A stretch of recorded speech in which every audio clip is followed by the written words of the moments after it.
Hello. माझ्या सर्व साधक बंधू भगिनींनो, आपण सध्या वामनराज प्रकाशनची सर्व पुस्तकं वाचनास घेत आहोत. सध्या आपण परमपूज्य शिरीषदादा शांताराम कवळे महाराज लिखित साधना जिज्ञासा हे पुस्तक वाचत आहोत. यात साधकांचे जे प्रश्न आहेत ते बहुतेक साधकांच्या मनात असतातच आणि त्याची उत्तरं त्यांनी दिलेली आहेत. प्रश्न: इतर संतांना आम्ही नमन करावे की नाही? उत्तर: नमन अवश्य करावे. संतांनाच काय, तर परंपरेची अशी आज्ञा आहे की जे जे भेटे भूत ते ते मानजे भगवंत. जे जे आपणास दिसत असते ते ते सगळे भगवत स्वरूपच असते असे जाणून सर्वांनाच नमन करायची मुभा आहे.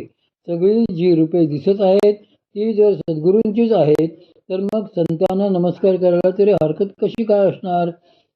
प्रश्न: सद्गुरू आपल्यापासून दूर असतात तेव्हा त्यांची सेवा तरी कशी करावी? उत्तर: खरे तर साधना हीच त्यांची अंतरंग सेवा होय. आपण स्थूल सेवेविषयी विचारत आहात तर तेही नीट समजून घ्या. साधकांच्या ठिकाणी दैवबळ आणि भावबळ अशी दोन प्रकारची बळे आवश्यक असतात. दैवबळाने सद्गुरूंची स्थूल भेट होते. दैवबळामुळेच परमपूज्य श्री मामा आपल्या गावी आले आणि आपल्याला मामांची भेट झाली.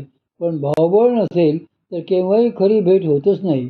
सद्गुरूंना परब्रह्मतत्व मानले नाही तर ते जवळ येऊनही त्यांची खरी भेट होतच नाही. ते देहाने जवळ आले आणि देहाने दूर गेले असेच वाटत राहते. दैवबळाने ते जरी जवळ आले तरी भावबळाच्या अभावी ते दूरच जातात. पण ते परब्रह्मस्वरूप दैवबळाने जरी दूर गेले तरी भावबळाने मात्र अखंड साधकांच्या जवळच असते. म्हणून शिष्यांसाठी दैवबळापेक्षा भावबळच अधिक महत्त्वाचे आहे. श्री संत एकनाथ महाराज यावर फारच मार्मिक भाष्य करताना म्हणतात की, जरी दैवशे दूर गेला परी तो भावबळे जवळी आला.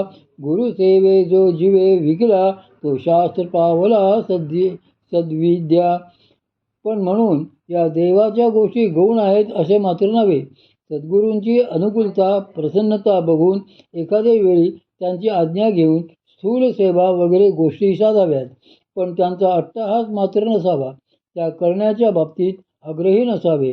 आपण त्यांना अंतर्गताच बघायला शिकावे. जसजसा आपला अंतरंग भाव दृढ होत जाईल तसतसा तोच परमार्थाला उपयोगी पडेल. प्रश्न: संत, सद्गुरू आणि सत्पुरुष यांच्या पायांवर डोके ठेवून नमस्कार करावा की नाही? कारण मला वाईट असे वाटते की दरवेळेला कार्यक्रमाचे निवेदक सारखे सांगत असतात की दादांच्या पायावर डोके ठेवू नका. आणि मला असे वाटते की सद्गुरू जर आपले आहेत आणि वास्तविक पाहता आपल्याकडे पादुकांचे आणि पावलांचे इतके महत्त्व आहे तर मग त्यासाठी अशी आडकाठी का असावी? उत्तर: याकरता परमपूज्य श्री मामांनी एक शास्त्रीय कारण सांगितले होते. ते कदाचित तुम्हाला आठवत असेल. आपल्या संप्रदायात आपण चरणांची पूजा करतो, पादुकांची पूजा करतो. त्यातही दोन भाग असतात. पावलांच्या वरच्या भागावर प्रपंच असतो आणि खाली तळपायावर परमार्थ असतो. आपण पादुकांची पूजा करतो याचे कारण तळपायाचाच भाग पादुकांवर असतो म्हणून. म्हणजे आपण सद्गुरू शक्तीची पूजा करतो. जेव्हा आपण संत, सत्पुरुष, सद्गुरू यांच्या पाया पडतो तेव्हा डोके कुठे ठेवतो? तर पावलांच्या वरच्याच भागावर. म्हणजे आपल्या त्या पाया पडण्याच्या पारमार्थिक उपयोग काहीच नाही. मग भले त्यांचे पाय जरी आपण घट्ट धरले तरी सुद्धा त्यांचा पारमार्थिक उपयोग नाही. तसा उपयोग त्यांच्या तळपायापासून येणाऱ्या शक्तीनेच सिद्ध होतो. त्यासाठी तेथे डोक्याचा प्रत्यक्ष स्पर्शच केला पाहिजे असेही नाही. तशी भावना जरी केली तरी फल प्राप्त होते. जर आपण त्यांना शरणागत झालो तर आपल्याला आपोआपच त्यांची कृपाशक्ती मिळते. फक्त मनाने दृढ शरणागती होणे आवश्यक आहे. आता पायावर डोके का ठेवायचे नाही याचे आणखी एक कारण सांगतो. जे कोणी खरे संत, महात्मे किंवा सत्पुरुष असतात त्यांच्यात आणि आपल्यात एक फार मोठा भेद असतो. ते अखंड श्री भगवंतांच्या चिंतनात असतात आणि त्यांचा देह देखील साधनेने अत्यंत शुद्ध झालेला असतो.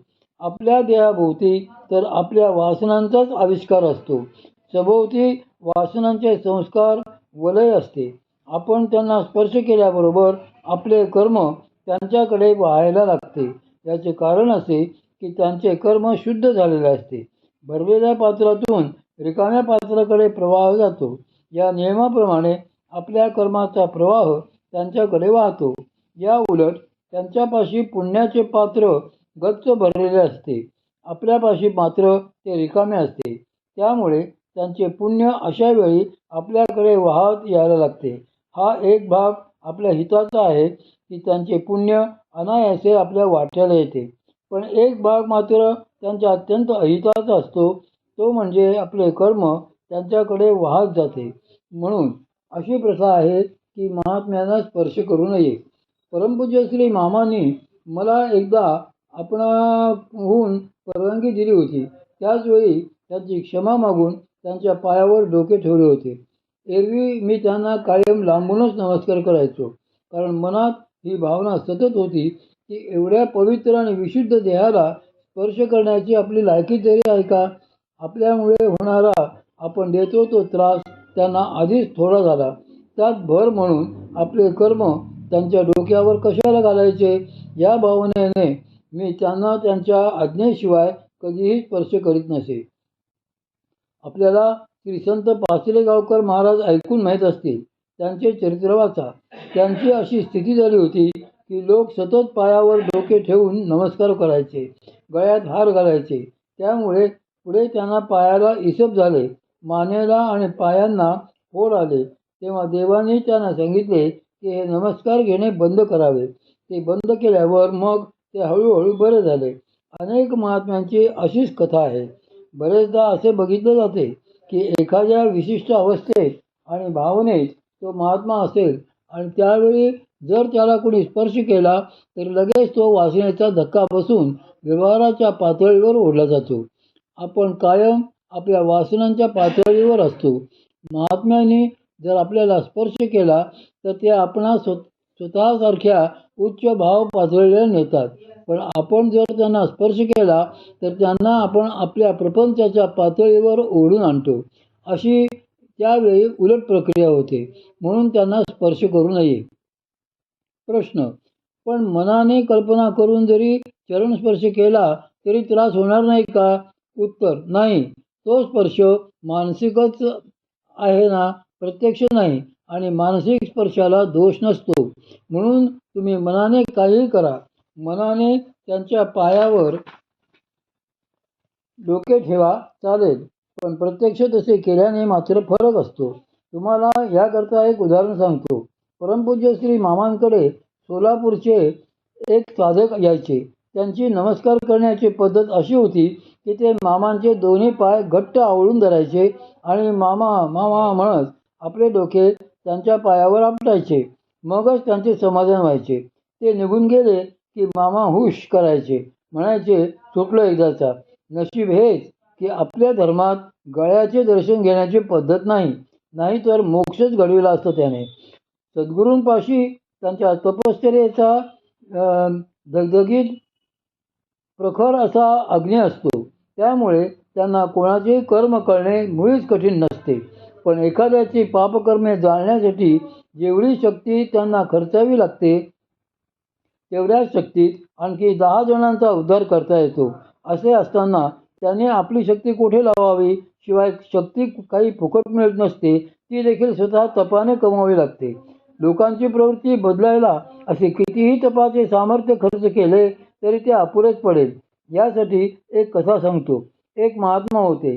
त्यांनी खूप तपश्चर्या करून बरेच सामर्थ्य मिळवले होते.